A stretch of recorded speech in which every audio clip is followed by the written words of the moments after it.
በውስጥም በኩል ሊፈጠር የሚችል አዳዲስ አሰላለፎች ካሉ ያለ መተማመን ሽኩቻዎች እንዳለም ደግሞ የሚያሳይ ነው። ለምሳሌ በደህንነት መዋቅር ውስጥ ከዚህ በፊት አሰፋ አብዩ የሚባል የፌደራል ፖሊስ ኮሚሽን የነበረ ሰው የደህንነት ምክትል ዳይሬክተር አድርጎት አምጥቶታል ከደቡብ አካባቢ። ስለዚህ አብይ በተለይ በኦሮሞ እንቅስቃሴ ውስጥም የኦሮሞ በተለይ ይሄ ውጫዊ የሆነው የፖለቲካ ኃይል ካሰላለፍ ከብሔርና ከዚህ ከሰፈራ አመለካከትም እንደዚሁም ከፖለቲካ ፍላጎት ሊፈጠር የሚችል የቡድንተኝነትና መሳሳብ፣ በሌላ በኩል አኩርፎ የተቀመጠ አድፋጭ በስርዓት ውስጥም ያለ ኃይል ያልተጠበቀ ችግሮች ይከሰታል የሚል ስጋት እና ፍርሃት አለ። በጣም ፍርሃት አለ። ቅርብ ጊዜ ኢራን ላይ በተለይ አያቶላውን ጨምሮ በርካታ ሰዎች ከሞቱ በኋላ አንድ ከፍተኛ ጀነራል እንደሆነና እሱም አምልጦ ወደ እስራኤል እንደገባ ከሞሳድ ጋር አብሮ እንደሚሰራ በዜና አውታር በስፋት ሲዘገብ ነበር። አብይ እንደዚህ አይነት አሰላለፎች አሁን ያስደነግጠዋል። ከውጫዊ ኃይል ጋር ሊሰራ የሚችል ኃይል ብልጽግና ውስጥ አለ ብሎ ብልጽግና ገምግሟል። ስለዚህ ስርዓቱ አንደኛ በውስጥ አለመተማመን በከፍተኛ ድንጋጤ ውስጥ አለ። በሚቀርቧቸው ሰዎች ስርዓቱን ማስጠበቅ አሁን ግዴታ ሆኖበታል። አዲስ አበባን ግን በተለየ መልኩ በወታደራዊ እዝ እና ለአብይ በሚቀርብ የኮሬን ነገኛ አብይ የሚያደራጀው ኃይል ሙሉ ለሙሉ የጸጥታ መዋቅሩን ማስጠበቅ አሁን ግዴታ ሆኗል። ይሄ ያገዛዙን ድንጋጤ ብቻ ሳይሆን የሚያሳየው የፍርሰቱንም ምልክት የሚያሳይ የጽናት ሚዲያ ቤተሰብ ለዚህ ማስረጃችን ዘሀበሻ አንድ ዘገባ አንድ ዜና አሰምቷል።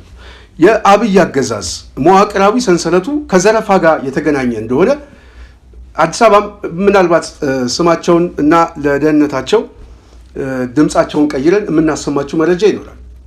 ግን የአዲስ አበባ ከውስጥ ያገኘው መረጃ ስለ አዲስ አበባ ዘሀበሻ የዘገበው ጥሩ ማሳያ ሆኖ ይመጣል። በተለይ ለምንተነትነው ግምገማችን ስርዓቱ ውስጣዊ መበስበሱ ብቻ ሳይሆን የተለያዩ የቡድን አሰላለፎች አሉ። ከምንወድቅ ይልቅ የያዝነውን ይዘን እንጥፋ የሚል ዘረፋ ተጀምሯል በከፍተኛ ደረጃ። እንደውም አሁን ባለስልጣኖች እየታሰሩ እንደሆነ እየተሰማ ነው። የኦህዴድ የአብይ ያስቀመጣቸው ባለስልጣኖች እሱ ብቻ ሳይሆን በከተማ ውስጥ የተለያየ ዘረፋ መዋቅር ሙስና ይከላከላል የሚለው የሙስና ጸረ ሙስና ተቋም ራሱ የዘረፋው አካል ሆኗል። ለምን? የስርዓቱን ፍርሰት እያየው ነው። የወደቀ ስርዓት ላይ መጨረሻ ላይ ሌባ ነው የሚሸከመው። እኛም ድርሻችን እንያዝ የሚል የድርሻ ክፍፍል ነው ያዙት። ዘሀበሻ የዘገበውን ትንሽ እንስማው። ፌደራል መንግስቱ በመጪው ግንቦት ወር የሚካሄደው ምርጫ ተከትሎ የአዲስ አበባ ከተማ ፖሊስ ኮሚሽንን ሙሉ በሙሉ ወደ ወታደራዊ የእዝ ስርዓት በሚያመራ መልኩ ከፍተኛ የሹምሽር እርምጃ ወሰደ። በዚህም መሰረት የአዲስ አበባ ፖሊስ ጠቅላይ መምሪያን በበላይነት እንዲመሩ ከፍተኛ የጦር መኮንን የሆኑት ሌተናል ጀነራል አስራት ደኔሮ ተሾመዋል። አዲሱ ኮሚሽነር በምክትልነት እንዲያግዙ ደግሞ በጠቅላይ ሚኒስትር ጽሕፈት ቤት በጸጥታ ኃላፊነት ሲሰሩ የቆዩት ረዳት ኮሚሽነር ቶፊቅ መደድ እንዲሁም አቶ ኤርዚቅ ኢሳ ተመድበዋል። ይህ የሹመት እርምጃ በከተማዋ የጸጥታ መዋቅር ላይ መሰረታዊ ለውጥ ያመጣ ቢሆንም የትግበራ ሂደቱ ግን እጅግ አግራሞትን የፈጠረ ነበር። የቅርብ ምንጮች እንደሚያስረዱት ከኃላፊነታቸው የተነሱት የቀድሞ የፖሊስ ኮሚሽነር ጌቱ አርጋውና ኮሚሽነር ሐሰን የመባረር ዜናቸውን የሰሙት የፌስቡክ ገጾች ላይ መረጃው ሲወጣ ልክ እንደ ማንኛውም ተራ ዜጋ ነው። ኃላፊዎቹ ሹምሽር ይፋ እስከሚደረግበት ደቂቃ ድረስ በቢሮአቸው ሆነው ባለጉዳዮችን ሲያስተናግዱና የዕለት ተዕለት ስራቸውን ሲመሩ የነበረ ሲሆን ዜናው ከማህበራዊ ሚዲያ ሲመለከቱ ከፍተኛ ድንጋጤና ግራ መጋባትም ታይቶባቸዋል ተብሏል።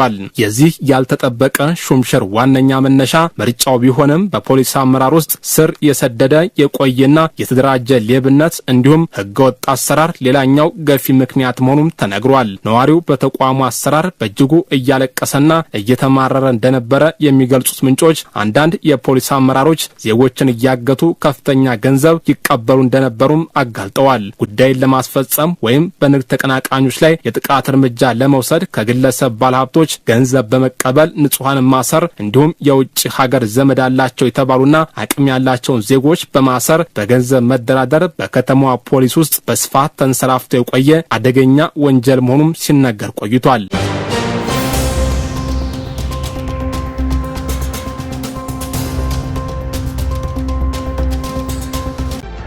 የህዝብን ሀብት ከዘራፊዎች ታደጋሉ ተብለው የተቋቋሙ የጸረ ሙስና ግብረ ኃይሎች ራሳቸው የተደራጀ የሙስናና የዘረፋ ኔትወርክ ዋነኛ ተዋናይ እየሆኑ መምጣታቸውን የሚያጋልጥ አሳሳቢ መረጃ ወጣ። በተለይም በአዲስ አበባ ከተማ አስተዳደር የሰላምና ጸጥታ ቢሮ ስር ሙስናን እከላከላለሁ በሚል ስም የሚንቀሳቀሰው ተቋም የተሰጠውን ህጋዊ ስልጣንና ከለላ በመጠቀም በከፍተኛ የሙስና ማጥ ውስጥ መዘፈቁን የውስጥ ምንጮች ይፋ አድርገዋል። ይህ አሳፋሪ ተቋማዊ ቅሌት ይበልጥ አሳሳቢ የሚሆነው የቅርብ ጊዜ ታሪክን ወደ ኋላ መለስ ብሎ ሲቃኝ ነው። የብልጽግና መንግስት ከዓመታት በፊት በምክትል ጠቅላይ ሚኒስትር ተመስገን ጥሩነህ ሰብሳቢነት በሀገር አቀፍ ደረጃ የተፈጸሙ የከፍተኛ ሙስና ወንጀሎችን እንዲያጣራ ብሔራዊ ግብረ ኃይል አቋቁሞ ነበር። ይሁን እንጂ የአጣሪ ቡድን በሀገር ደረጃ ትልቅ ሙስናዎች የሉም፣ ያሉት ትንሽ ሙስናዎች ናቸው በሚል አወዛጋቢና ብዙዎችን ባስገረመ ድምዳሜ ራሱን ማክሰሙ ይታወሳል። የብሔራዊ ግብረ ኃይሉ መበተን ለሙስና ተዋናዮች ሰፊ በር የከፈተ ይመስል በአዲስ አበባ ከተማ አስተዳደር ያለው አጣሪ ቡድን እስካሁን ድረስ እንዳልፈረሰና አሰራሩን በመቀየር ከፍተኛ የጥቅም ትስስር መፍጠሩም ተዘግቧል። የመስተዳደሩ የውስጥ ምንጮች ይህ ስር የሰደደ የሙስና አውታር እንዴት እንደሚሰራ በዝርዝር አብራርተዋል። አሰራሩ በተለይም ከፍተኛ የገንዘብ ዝውውር ባለባቸው የመሬት አስተዳደርና ተያያዥ ጉዳዮች ላይ ያተኮረ ነው። በዚህም መሰረት በየክፍለ ከተማው ያሉና ጎቦ ሊከፍሉ ይችላሉ ተብለው የሚታሰቡ ባለጉዳዮች ፋይል በልዩ ሁኔታ ታድኖ ወደ ከንቲባ ጽሕፈት ቤት እንዲመጣ ይደረጋል። በመቀጠልም በእነዚህ ፋይሎች ላይ ከፍተኛ መጠን ያለው የጉቦ ገንዘብ በግልጽ ይጠየቃል። ይህንን የተደራጀ የጉቦ ጥያቄ ያልተቀበሉና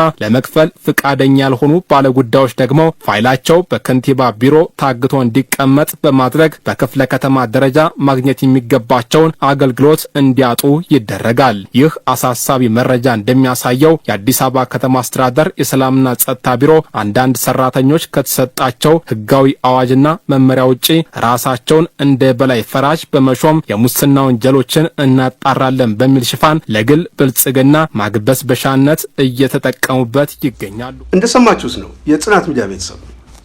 እሱ ብቻ ሳይሆን አዲስ አበባ ላይ ስላለው ሁኔታ ለደህንነታቸው ስማቸውንም ድምጻቸውንም እንቀይረዋለን፣ ግን ጠይቀናል። ከተማ ውስጥ ምን ይመስላል? አሁን ያለው ሁኔታ ምንድን ነው? የከተማው ህዝብ ምን እያሰበ ነው ለሚለው ለጠየቅናቸው ጥያቄ እዛው አዲስ አበባ ላይ ያሉ ሰው ትንሽ በጣም አጭር ቃለ ምልልስ አድርገናል። ስለ ሁኔታው ግምት ውስጥ እንድታስገቡ ነው ከዚህ ትንተናችን ጋር አብሮ ስለሚሄድ እንስማው። ሳይዝ ነው ብዙም ጀምረውታል። በርግጥ እያፈረሱ ነው፣ ግን እንደዛ ነው በቃ ማለት ለዘረፋ ያመቻቹት ነገር ነው የሚመስለኝ። ጠቅላላ ግራውንዱ የዘረፋ ማዕከል ሆናለች አዲስ አበባ። 6 ኪሎ የለም፣ ያ 6 ኪሎ የምታውቀው ሰፈር ምናምን ጠቅላላ አባረዋቸዋል። የለም ጂኦግራፊውን የመቀየር ስራ በጣም በፍጥነት እየሄዱበት ነው። በደንብ ቀያይረውታል። ይሄ ወደ በአፍንጮ በር አድርገህ ወደ ምንድን ነው ይሄ በግተራው አለ አይደለ? በግተራው አድርገህ ወደ ጊዮርጊስ መሄጃው አለ። እዛ አካባቢ አሁን ጠቅላላ የነበሩ ነዋሪዎችን አንስተዋቸዋል። ቤት በፍጥነት እየተሰራ ነው። ከላይም የተሰራ አለ። እሱ ምን አይነት ሰዎች እንዳስገቡ አይታወቅም። ያኛው እየተሰራ ነው። ከታች ያሉ ጠቅላላ ቤቶች ፈርሰው ማለት ነው። ምን የመሳሰሉ ቤቶች ፈርሰው በፍጥነት ቤት እየሰሩ ነው። ለማን ሊሰጡ እንደሆነ ግን አይታወቅም። ያ ቤት ይሰራል፣ የሚሰጡ አይታወቅም። የከተማ ነዋሪ ደግሞ ወደ ውጭ ወጥቷል፣ አይታወቅም። ያስ በቃ ምንም እንዴ ድሮ አዲስ አበባ አይደለችም እኮ ስንት እኛ የምናውቀው እኮ አዲስ አበባ አይደለም አሁን ያለው። ተቀያይሯል በጣም። እኔ ራሴ የሆነ ቦታ ሄጄ ተቀያየረብኝ ሰፈሩ።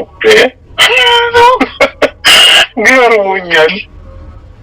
ምንም በቃ ማለት ቀይረውታል። በቃ ነባር የአዲስ አበባ ነዋሪዎችን በማንሳት ለይምሰል ይመስለኛል አሁን ፓርክ ምናምን ሰራል በኋላ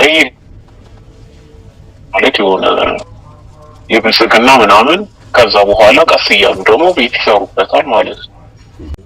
አዲስ አበባ ህዝብ መሸወድ አይቻልም። በእርግጥ አይሸወድም። የአዲስ አበባ ህዝብ ሆን ብሎ ነው ከማንም እንትን ጋር ከመጋፈጥ በሚል ነው እንጂ ማንም የአዲስ አበባ ነዋሪ በደንብ ነው የሚያውቀው ስራቸውን መስሏቸው ይሆናል እንጂ። የሰማችሁት ነው እንግዲህ የጽናት ሚዲያ ቤተሰብ። እሱ ብቻ አይደለም፣ አሁን የተለያዩ ሁኔታዎች እየተፈጠሩ ነው። በተለይ በከተማ ውስጥ ያለ በሆቴልና ቱሪዝም እንቅስቃሴ ውስጥ ስራ ውስጥ ያሉ ሆቴሎች በከተማ ውስጥ ምን እያደረጉ ነው? የስራ የቢዝነስ ለውጥ እያመጡ። ስለዚህ ሆቴሉን ወደ ምን እየለወጡት ነው? ወደ ሆስፒታል እየለወጡት ነው።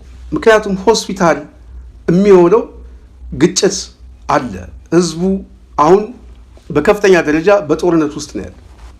ስለዚህ በሆቴል ሰላም ሲኖር ነው የቱሪዝም እንቅስቃሴ የሚስፋፋው። ሰላም ከሌለ ግን ቱሪዝም የለም፣ ጎብኚዎቹ አይመጡም። ስለዚህ ሆቴሎቹ ተጠቃሚ የላቸው። ተጠቃሚ ከሌላቸው ይከስራሉ። ብድር አለባቸው፣ የተለያዩ ዕዳ አለባቸው፣ ግብር አለባቸው። ስለዚህ አሁን ኢትዮጵያ ውስጥ ያለው አብይ ያዋለደው ጦርነት ነው። ሚሊዮኖችን እየበላ ያለ ጦርነት። ስለዚህ ሚሊዮኖችን እየበላ ባለ ጦርነት ውስጥ የሚያዋጣው ሆቴል ሳይሆን ሆስፒታል። በግጭት ውስጥ የሚጎዳ ሰው አለ፣ የሚሞት ሰው አለ፣ የሚቆስል አለ። ስለዚህ አገሪቷ ቁስል አካሚ ሆስፒታል ነው ያስቀመጠላት አብይ አህመድ። አጠቃላይ በቀውስ ውስጥ ገብቶ ቀውሱ ደግሞ ወደ ለየለት ፍርሰት ውስጥ የሚያስገባ ሁኔታ ውስጥ ነው የገባው። ይሄ ባለበት ሁኔታ ዓለም አቀፍ ክራይሲሱ ተጨምሮ የአብይ አገዛዝ ሊተርፍ የሚችልበት እድል የለም። ስለዚህ አገሪቱ ውስጥ ያለው ሁኔታ በምን አይነት አገዛዝ ውስጥ እንዳለ ማሳያ ነው። የቀውሱ የጦርነቱ ሁኔታ ማሳያ ነው። ይሄ ባለበት ሁኔታ አገዛዙ ከመውደቁ በፊት ያለው ምርጫ የመጨረሻውን አገዛዝ ወታደራዊ አገዛዝ አድርጎ መቀየር ነው። አሁን ወታደራዊ አገዛዝን እየቀየረ ነው። በአዲስ አበባ ላይ እያለማመደ ነው። በወታደራዊ እዝ በኮር ነገኛ ደግሞ መዋቅራዊ የጸጥታ መዋቅር እየተከበበ ነው። ይሄ የመጨረሻው ጣረ ሞቱ ስለመሆኑ በቂ የሆነ ማሳያ ይመስለኛል። ስለዚህ የጽናት ሚዲያ ቤተሰብ፣ ስለዚህ አዲስ አበባ ላይ እየመጣ ያለውን አደጋ እያንዳንዱ ሰው ከዚህ በፊት በደጋጋሚ ገልጸናል። አሁን ግን በደራጀ መዋቅር ነው የመጣው። የመንግስት መዋቅር የሚለውን ይሄ ሽፍታ እንዲቆጣጠረው ከፊት ወታደሩን በማስቀመጥ ከኋላ ግን የአባ ቶርቤ አደራጅ ዋነኛ ሞተር የሚሆኑ ሰዎችን በምክትል ደረጃ ያስቀመጠው ቶፊቅ አባ መደድ የሚባለው ሰው በቂ ማሳያ ነው። ከኦሮሚያ አምጥተው ያስቀመጡት ሰው። ስለዚህ ምን እየተፈጠረ ነው? አዲስ አበባ ላይ አደገኛ ሁኔታዎች ከፊቱ እየመጡ ነው። ከባድ የሆነ አፈና፣ ግድያ፣ እስራት፣ መሰወር፣ ያልታሰቡ አደጋዎች በአዲስ አበባ ውስጥ የምናይባቸው የምንሰማባቸው ጊዜዎች ከየትኛውም ጊዜ በላይ እየጨመሩ እየመጡ ከየትኛውም ጊዜ በላይ ከምንም ጊዜ በላይ ደግሞ የሚያስፈራው ህዝቡ ይነሳብናል የሚል ከፍተኛ ፍርሃት አላቸው። ስለዚህ አዲስ አበባ የትኩረት ማዕከል ነች ስንል ይሄ የሹመት ሁኔታው ማሳያ ነው። ብልጽግና በምን አይነት ቋፍ ውስጥም እንዳለ አሁን ያለበት ሁኔታ ማሳያዎች ናቸው። ዋነኛው ሌላው የብልጽግና የራስ ምታት የሆነበት በተለይ የነጻነት ኃይሉ የፋኖ ኃይሎች ሁለት ስትራቴጂክ ጉዳዮች ከፊታቸው አለ። አንዱ ምርጫ የሚለው የአብይ ተስካር ነው። ይሄ የውሸት ምርጫ የሚለው። ሁለተኛ ይሄ ስርዓት አሁን ካለበት ውስጣዊ እና ውጫዊ ቀውስ ውጪ ያልታሰቡ አደጋም መጥቶበታል። ዓለም አቀፍ ክራይሲሱ ዓለም አቀፍ ሁኔታው እየተለወጠ እየመጣ ነው። ይሄ ሁኔታ አገዛዙ በከፍተኛ ድንጋጤ ውስጥ ገብቶ እንደውም የገንዘብ ሚኒስቴር መግለጫ ሰጥቷል። ነዳጅ እየቆጠባችሁ እያሉ ፍርሃት ውስጥ ገብቷል። ህዝቡ የበለጠ ወደ አብዮት ውስጥ የሚገባበት ከኑሮ ውድነት ከቀውሱ አኳያ ያልታሰቡ ለውጦች እየመጡ ነው። ጥይት የሚተኩሱ ኃይሎች ብቻ ሳይሆኑ ያለ ጥይትም አገዛዙ ህዝቡ ላይ ያለ ቶክስ ሊወድቅበት ሊሸነፍ የሚችልበት እድል ህዝባዊ አብዮቶች ሊነሱ የሚችል ምልክቶች እየመጡ ነው። የዓለም ሁኔታ እያስገደደ እያመጣው ነው። አሁን ህዝቡ በከፍተኛ ደረጃ መብላት እንኳን ዳቦ ገዝቶ መኖር አልቻለም። ስራ የለውም። ወጣቱ ቤት ለቤት ተቀምጦ ነው ያለው። እሱ ብቻ ሳይሆን አሁን የትራንስፖርት አንድ ቦታ እንኳን ለመንቀሳቀስ የማይቻልበት ሁኔታ ተፈጥሯል። ስለዚህ በብዙ ነገር ላይ አሁን ነጋዴው ከወዲሁ የተለያዩ ሸቀጦችን ሁሉ በከፍተኛ ደረጃ ከነዳጅ ጋር ከምን ጋር በተያያዘ የዋጋ ጭማሪ እየታየ እንደሆነ እየተሰማ ነው። ስለዚህ የሚሰራው ሰራተኛው የመንግስት ሰራተኛውም ቢሆን የአብዮቱ ተካፋይ ነው የሚሆነው። በዚህ ሁኔታ ውስጥ ሰርቫይቭ አድርገው ሊመጡ የሚችሉት ጥቂት በብልጽግና ስም የተሰባሰበ ዘራፊ ቡድን ብቻ ነው። ስለዚህ የሚጀመረው ህዝቡ መብላት ሲያጣ ችግር ውስጥ ሲገባ የራበው ህዝብ አብዮት ማዋለዱ የማይቀር ጉዳይ ነው። እሱ ብቻ ሳይሆን ውንብድናውም ዘረፋውም ያልታሰቡ መሰወሮች አደገኛ እገታዎችም በከተማው ላይ ሊስፋፋ ይችላል። ስለዚህ ይህንን ሊያደርግ የሚችለው የአብይ አገዛዝ ከወዲሁ ይሄ በተቋም ደረጃ ባሰባሰባቸው ኃይሎች ህዝቡን ከዚህ እንቅስቃሴ ፈርቶ ቤቱ ለማስቀመጥ በጣም ይሄ ቤት ለቤት እየገባ የተለያዩ አፈሳዎችን፣ መሰውሮችን፣ ግድያዎችን ሁሉ የመፈጸም እድሉ በጣም ሰፊ ነው። የማስፈራራት የማስጨነቅ ጉዳይ ነው። ስለዚህ በነፃነት ኃይል ውስጥ የተሰባሰበው የፋኖ ኃይሎች በውስጥ በኩል አገዛዙ ከገባበት ቀውስ በላይ ዓለም አቀፍ ሁኔታው ደግሞ የበለጠ ዕዳ ውስጥ የከተተበት ሁኔታ አለ። መሳሪያ ገዝቶ መሳሪያ የሚያመጣበት መንገዶች ተዘግተዋል። የነዳጅ አቅርቦት የምናየው ነው። ዓለም አቀፍ ክራይሲስ እየተፈጠረ ነው። የአብይ አገዛዝ ገንዘብ ሰጪዎቹም በሞግዚት የሚያስተዳድሩት ኃይሎች ዛሬ ለነሱ መሆን አልቻሉም። አብዛኛው ይሄ መካከለኛው ምስራቅ በቀውስ ውስጥ ነው ያለው።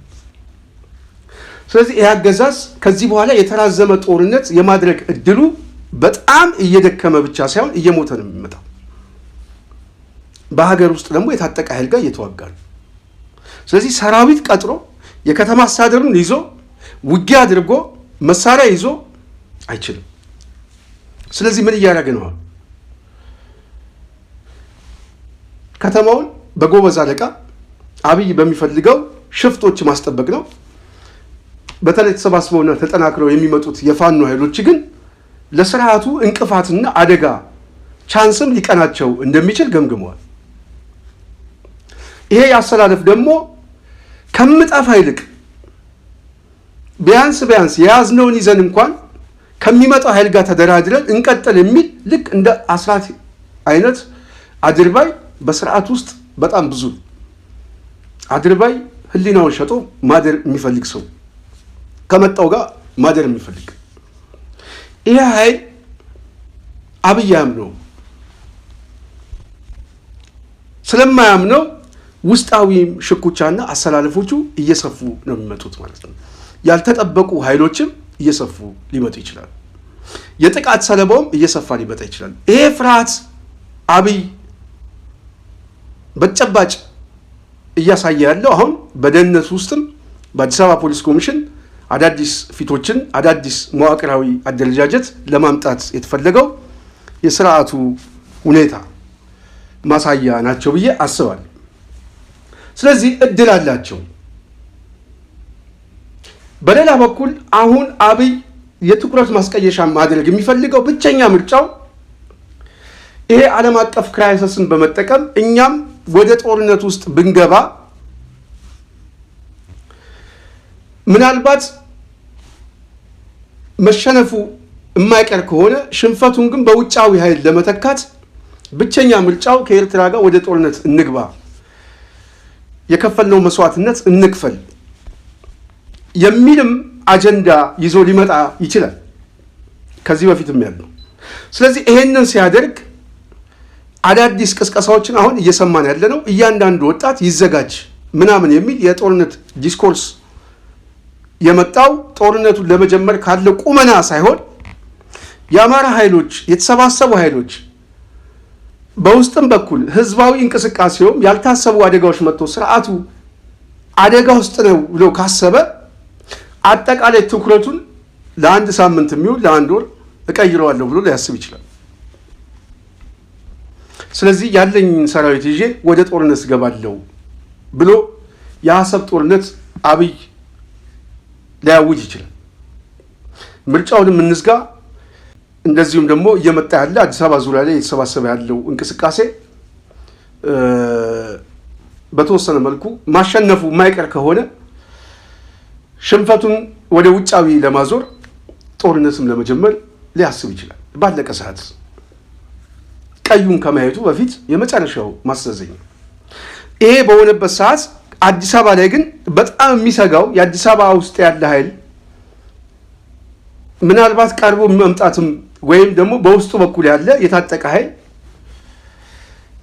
የተለያየ ችግሮች ያደርሱብናል የሚል ስጋትና ፍርሃት ስላለ አብዛኛውን ሰራዊት አብይ በሚያምነው የገዳ እንቅስቃሴ በዚህ እዝ በወታደራዊ መዋቅር እንዲጠበቅ ዛሬ ውሳኔ ሰጥቷል ማለት ነው። ስለዚህ በአዲስ አበባ ላይ ከባድ ሁኔታዎች እየመጡ ነው። አሰላለፉ ውጫዊ የሚሆን በውስጥ በኩል ያለውም ሁኔታ በህዝባዊ እምቢተኝነትም ቢሆን ትግሉ የሚያልቀው አዲስ አበባ ላይ። ስለዚህ አዲስ አበባ ላይ ሊፈጠር የሚችለው አደጋ በጣም የጎላ ነው ማለት ነው። የትግሉ መጨረሻ አዲስ አበባ ስለሆነ፣ ስለዚህ ህዝቡ ማድረግ ያለበት በተለይ ወጣቱ እየመጣ ያለውን አደጋ በማየት በጣም በጣም በጣም በስነ ልቦና ራሱን ማዘጋጀት ሳይግድ ያስፈልገዋል። የአዲስ አበባ ግንባር እየመጣ ነው፣ እየተሳበ ነው። ተፈለገም ተወደደም ተጠላም እየመጣ ነው። አብይ ደግሞ ይሄ ስለገባው የአዲስ አበባን አጠቃላይ የጸጥታ መዋቅር በወታደር ኮማንድ ስር አደርገዋለሁ ብሎ ውሳኔ ሰጥቷል። ለመጀመሪያ ጊዜ የትኛው ከተማ ነው በጄኔራል እስካሁን አንድ የፖሊስ ኮሚሽን እየተጠበቀ ያለው? አዲስ አበባ ላይ። ሲዳማ ክልል አይደለም፣ ኦሮሚያ ክልል አይደለም፣ አማራ ክልል ያው ይታወቃል። ባለፉት 3 ዓመታት አጠቃላይ ወታደራዊ ኮማንድ ነው ሁሉንም የሚያዘው። አሁን ግን ካፒታል ሲቲው ዋና ከተማዋ አዲስ አበባ ኦህዴድ ያጣነውን እንጣ እንጂ አዲስ አበባ ላይ ይህንን ቡድን ይህንን የጥቅም ሰንሰለት አንለቅም የሚል አጥፍቶ እስከ መጥፋት ሊደርስ የሚችልበት ሁኔታ እያየን ነው። ስለዚህ ከተማው ላይ ህዝቡ በተለይ መሰባሰብ፣ ከተማው ላይ ያለ ህዝብ ከየትኛውም በላይ የጥቃቱን ሁኔታ ማንበብ፣ በከተማው ላይ በአዲስ አበባ ላይ ሊደረግ የሚችል ያልታሰቡ ሁኔታዎችን በጥልቀት መገምገም የግድ ያስፈልጋል።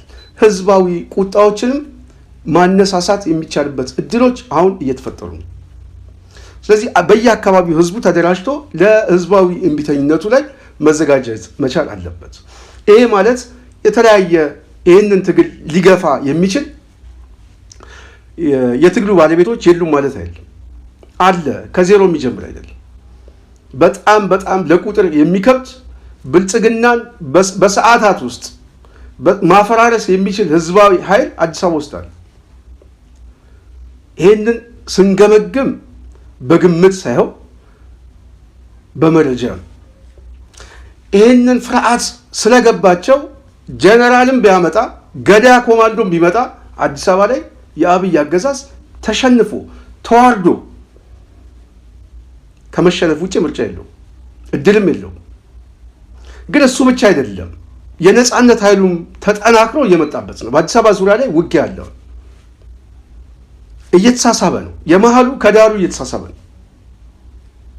ስለዚህ የስርዓቱ ፍጻሜ እየመጣ ነው። አዲስ አበባ ላይ የተለያዩ ምልክቶች እያየን ነው። የአስራት ደኔሮ ወደ ኮሚሽነርነት መምጣት የአብይ አገዛዝ የገባበት ውጫዊና ውስጣዊ ቅርቃሮቹ ማሳያ ነው። አሁን በደህንነት ተቋም ውስጥም አዳዲስ ሰዎችን እያመጣ ነው። ታማኝ የሚላቸው በተለይ ደግሞ ከደቡብ አካባቢ ከምናምን እየሰበሰበ አብይ እንደዚህ ወለጋ አካባቢ ላይ በጣላበት ሰዓት የወለጋ መዋቅር ከየትኛውም የመንግስት መዋቅር ውስጥ ያሰናብታል። ባሌ አካባቢ ላይ የኃይል አሰላለፍ እነ ጀዋር ጋር ካለ የባሌን የምስራቁን የፖለቲካ እንቅስቃሴ ይገተዋል። ከለማ ጋር ሲጣላ የወለጋን እንቅስቃሴ ይገተዋል። የስበት ማዕከል ራሱ ኦሮሚያን የሚጠቀምበት አብይ ከሱ የኃይል አሰላለፍና የፖለቲካ ድጋፍ አኳያል። ስለዚህ አባት ወርቤ ምናምን ተብሎ ይሄ ገዳ ኮማንዶ ምናምን ተብሎ የሚመጣው በዋናነት ከአብይ የፖለቲካ አሰላለፍ አካባቢ እንደሆነ መገመት ያስፈልጋል። ስለዚህ ታማኝ በሚለው ሰራዊት ራሱን ማስጠበቅ ነው አሁን የመጨረሻ ምርጫ የሆነው ማለት ነው። ከዚህ በኋላ ሌላ ምርጫ የለውም። አሁን ጦርነቶች ሁሉ እየተሳቡ እየመጡ ነው። ወደ ከተማው እየመጡ ነው። ወደ አዲስ አበባ እየመጡ ነው። ይሄ ደግሞ ለህልውና ትግል የሚታገሉ ሰዎች ምርጫ የሌለው ብቸኛ እድል ነው። በውስጥም በውጫዊ ሁኔታው የተወጠረ አገዛዝ ነው። ገንዘብ የለንም፣ ነዳጅ ቆጥቡ ብሎ መግለጫ ሰጥቷል። የዓለም ሁኔታ እየተለወጠ ነው። ስለዚህ ስርዓቱ የመጨረሻው ስንብት 2018 ላይ ነው ስንል በማስረጃ ነው። ይሄንን ግን በአይናችን ደግሞ እናየዋለን። እዚህ ላይ ነው ከተሳሳትኩኝ ምናልባት ልንሳሳት እንችላለን። የመላእክት ስብስብ አይደለም። ግን ግምታችን ግን በጣም በጣም ሰፊ የሆነ ስተት እንዳለው እኔ ይቀበላል። ስለዚህ አብይ ተወደደም ተጠላ የሚድንበት እድል ስለሌለ አዲስ አበባና በደህንነት መዋቅር ውስጥም እንደዚሁም በጸጥታ መዋቅር ውስጥም አዳዲስ አሰላለፎችን እያየን ነው። ይሄ የሚያሳየው የስርዓቱ መፈራረስ ውድቀት የሚያሳየው በጣም በጣም በፈጠነ ጊዜ ውስጥ እንደውም ከገመትነው ጊዜ በላይ እየፈጠነ እየመጣ ነው። ስለዚህ እነዚህ አይነት ሁኔታዎች የፋኖ እንቅስቃሴዎችም ተጠናክረው እድሎችን ሊጠቀሙበት የሚችል እድል በጣም ሰፊ ነው። የአዲስ አበባ ሁኔታ መደራጀት የግድ ያስፈልጋል። አደጋ እየመጣበት እንደሆነ ማንበብ፣ ከአደጋው ለመውጣት ግን ብቸኛ ምርጫው ወደ ህዝባዊ ቁጣ መግባት ነው። ለዛ ደግሞ ብዙ አደረጃጀት፣ ብዙ የከተማውን የማይታይ የአብይ እንቅስቃሴዎችን በደንብ መገምገም ያስፈልጋል ብዬ አስባለሁ። እየመጣ ያለው ሽፍታ ቡድን ከተማው ላይ ውንብድና ለመፈጸም አጥፍቶ ለመጥፋት የቆረጠ ኃይል እንደሆነ ከግምት በማስገባት በእነሱ ቁጣ ልክ በእነሱ እልህ ልክ ሌላውን መደራጀት መሰባሰብ ግድ ያስፈልጋል ብዬ አስባለሁ። የአስራት ደኔሮ የኮሚሽነር ሆኖ መምጣት አብይ አህመድ በውስጥ በኩል ካለው የኃይል አሰላለፍ ሽኩቻ እና አለመተማመን ውጫዊ የነጻነት ታጋዮቹ በከተማው ዙሪያ መጠናከር እንደዚሁም ደግሞ በዓለም አቀፍ ጫናዎችና ክራይሰስ እየተፈጠረ ያለው የኑሮ ውድነት ህዝቡ ወደ ህዝባዊ እምቢተኝነት የመግባት እድሉ በጣም እየሰፋ ነው ብሎ ስለገመገሙ ይሄ ሁኔታ ያስጨነቀው አገዛዝ ከፍርሰቱ በፊት ከተማውን በወታደር እዝ እና በኮሬ ነገኛ ላስጠብቅ ብሎ ከኦሮሚያ ምክትሉን ከምድር ጦር ጀነራሉን በማምጣት እንግዲህ የስልጣን ሹመት እየሰጠ እንደሆነ እየተሰማ ነው። ይሄ ሁኔታ እንድምታው ውድቀት ነው የሚል ግምገማ ነው ያለኝ። የጽናት ሚዲያ ቤተሰብ ዛሬ በዋናነት የአብይ ሹመትና በከተማው ላይ የታዩ እንቅስቃሴዎች ምን ይመስላል፣ ከፍርሃት ከውስጣዊ ኃይል አሰላለፍ እንድምታዎቹስ ምንድን ናቸው የሚለውን በተወሰነ መልኩ ፖለቲካዊ ግምገማ ወደ እናንተ ሀሳብ ለመስጠት ነው። በሚቀጥለው በሌላ ሀሳብ በሌላ ዝግጅት እንመጣለን እያልኩኝ ጽናትን ላይክ፣ ሼር፣ ሰብስክራይብ ማድረጋችሁ እንዳትረሱ እያስታወስኩ እኔ ከዚህ ሰናበታለሁ። ዝግጅቱን ያዘጋጀውላችሁ እኔ ስንታየው ቸኮል ነኝ። ሰላም።